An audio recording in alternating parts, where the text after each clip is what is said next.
Bonjour à tous. Le contexte du marché automobile a évolué et n'est plus aussi dynamique que les années précédentes. Il connaît un net ralentissement avec une baisse des volumes dans l'ensemble du secteur. Les résultats du groupe ne seront pas aussi bons que les années passées. Mais dans ce contexte, les salariés continuent de s'engager chaque jour, de faire tourner les lignes de production, la recherche et développement, les fonctions support et d'assurer la qualité.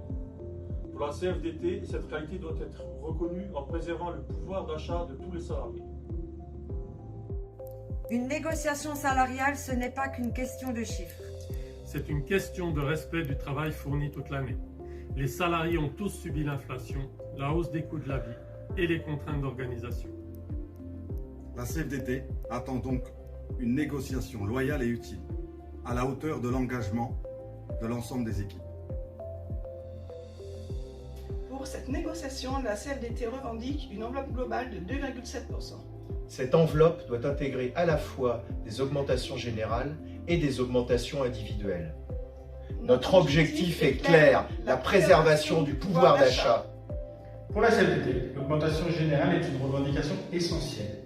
Elle doit s'appliquer avec rétroactivité au 1er janvier et concerner toutes les catégories socio-professionnelles sans distinction, parce que l'inflation touche tout le monde. Au 1er janvier, la revalorisation du SMIC est de 1,18%.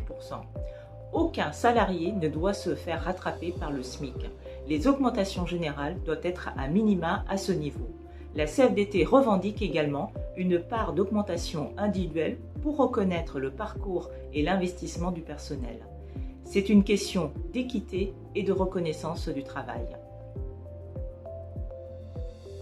Les plus bas salaires doivent être protégés. C'est pourquoi la CFDT revendique un talon mini. Ce talon garantira une augmentation pour tous les bas salaires avec un gain de pouvoir d'achat. Car aujourd'hui, dans la conjoncture, chaque euro compte. Les salariés ne doivent pas attendre la fin de l'année 2026 pour être reconnus. La CFDT demande donc une rétroactivité au 1er janvier et un calendrier des augmentations individuelles positionné sur le premier semestre. Le pouvoir d'achat, c'est aujourd'hui, pas dans plusieurs mois. Pour élargir le champ de la négociation, la CFDT souhaite l'ouverture de négociations sur le payroll et la possibilité de cotisation à 100% pour les salariés à temps partiel.